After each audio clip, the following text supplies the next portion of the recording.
What fun, I thought, to finally own an ant farm. How interesting it would be to while away the hours watching the ants going about their business. And at first, kind viewer, it was fun, watching them multiply, expanding their home. I spent many hours watching every detail of their lives, doing what they had to do to survive. In fact, it's all I did, every day. They depended on me, you see. I think I started to love them. And of course, I wanted them to love me back.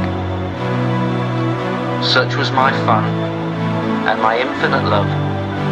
I decided to extend the ant farm. Now, perhaps I went a little too far, especially in a residential area, but at last count, my colony consisted of 6.5 billion ants, living in 2 tons of soil resting between 20 square meters of toughened glass, with 10,278 high-resolution digital cameras scattered throughout the nest. This time, I'd be able to see everything. As my hobby grew into obsession, I decided to actually take a close look at my beloved ants. I began to take an interest in individual ants, their habits, their behaviour, their lifestyles. And I have to tell you, kind viewer, it was somewhat of a shock. Ants are animals. They do the most disgusting things. Their personal hygiene is less than sanitary, and when you look really close, I mean close, they are so ugly, stomach-churningly, bowel-looseningly ugly.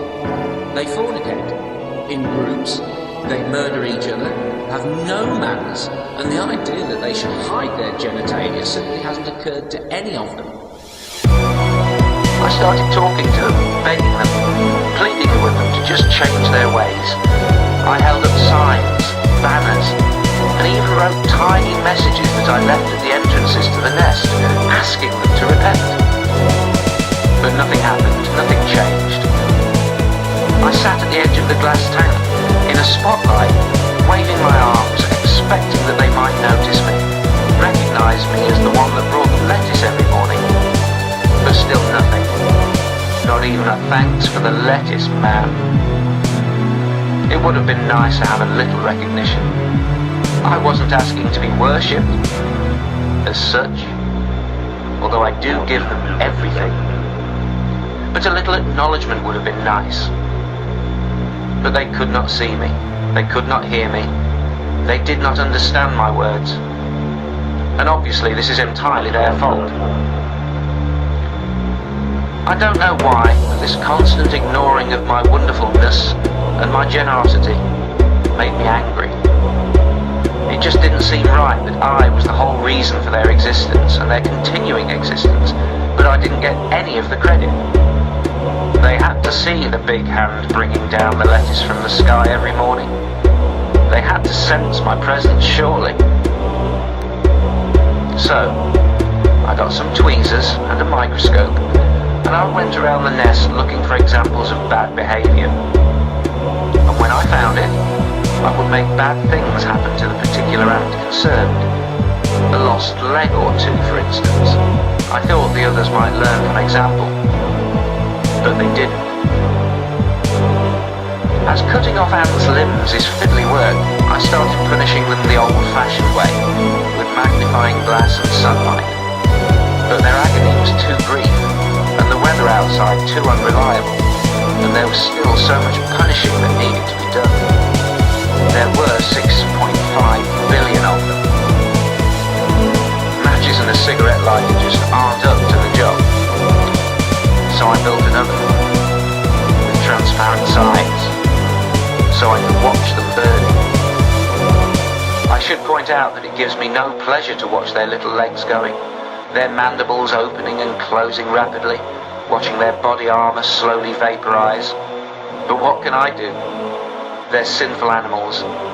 I have to punish them for being what they are.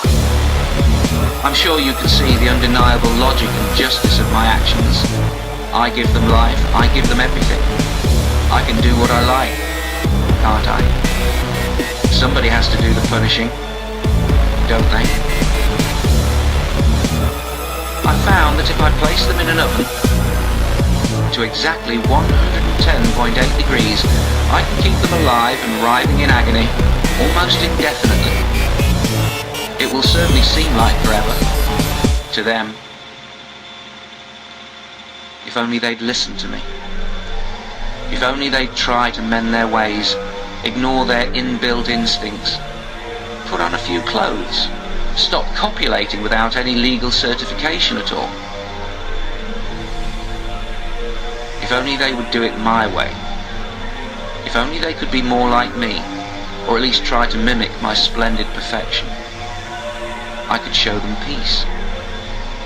And if they did choose to worship me, to make me their God, well, I did give them life. I do give them everything. It seems unarguable that I should be worshipped every now and then. Don't you agree? But then, one day, I caught sight of myself in the mirror, placing another tray of sinners into the oven. And in that moment I asked myself several questions. And now I ask you. If you saw me putting a tray of live ants into an oven, if you actually saw me doing that, what would you think of me? Am I not right to burn them? Am I wrong to expect their gratitude? Am I not worthy of their worship? Is my behavior not totally rational, totally justified? Am I not sane?